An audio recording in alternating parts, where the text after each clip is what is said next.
Why do we feel bored in a world of endless distraction? Because boredom isn't about having nothing to do, it's about having nothing worth doing. It's not emptiness, it's exposure, a mirror showing the hollowness of our lives. And if you face it, it will transform you. Why is it that in the age of endless stimulation, people feel more restless than ever? Why do we, surrounded by screens, distractions, and infinite entertainment, still complain of boredom? Could it be that boredom is not the absence of things to do, but the absence of meaning? This is the strange truth that most never dared to confront. Because boredom is not simply having nothing to do. Boredom is a mirror. It exposes the hollowness of our desires, the weakness of our will, and the emptiness of the distractions we chase. And the reason this truth unsettles us is because it forces us to look directly at ourselves. Nietzsche once warned that man is not destroyed by suffering, but by the lack of something worth suffering for. In other words, the human spirit can endure pain, struggle, even chaos. But when stripped of purpose, it begins to rot. And boredom is the symptom of that rot. Think about it. When a child says, "I'm bored," what they're really saying is, "The world feels empty to me right now."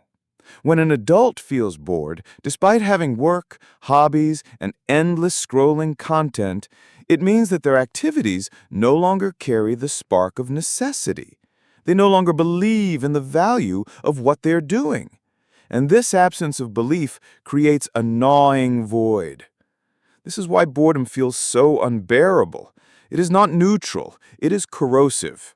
Left unchecked, it pushes people into destructive habits, addictions, compulsions, endless consumption.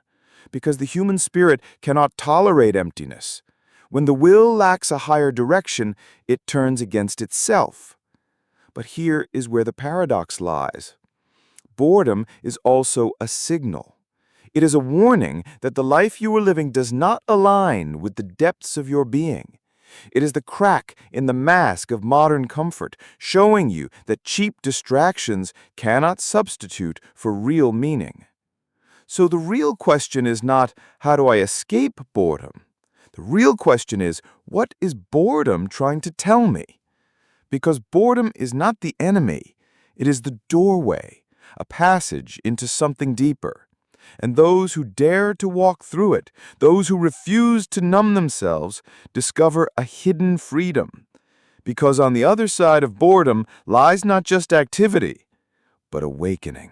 But let's go deeper. Why does boredom strike so fiercely in our time, when we have more access to stimulation than any generation before us? The answer lies in the psychology of desire. Nietzsche spoke of the will to power, the deep, restless force within every human being that pushes us to grow, to create, to expand. When this force has no worthy direction, it collapses inward, and that collapse is boredom. Modern society trains us to seek comfort, not challenge, to seek distraction, not purpose. From childhood, we are conditioned to believe that the goal of life is to be entertained.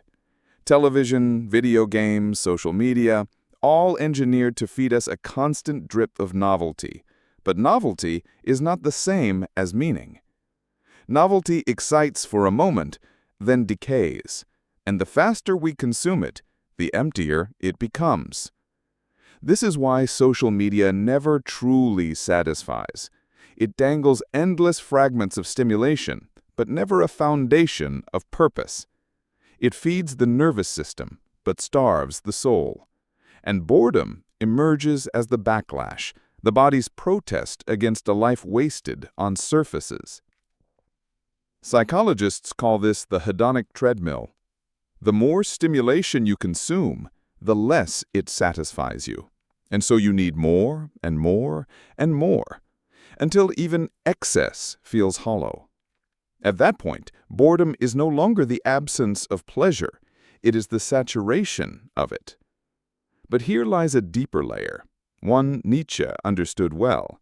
Boredom is not just personal, it is cultural.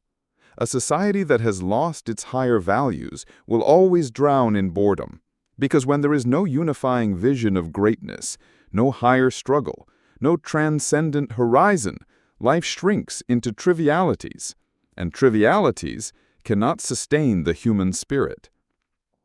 This explains why people today chase extremes, extreme entertainment, extreme opinions, extreme lifestyles. Because in the void of meaning, they seek intensity. But intensity without direction only deepens the void.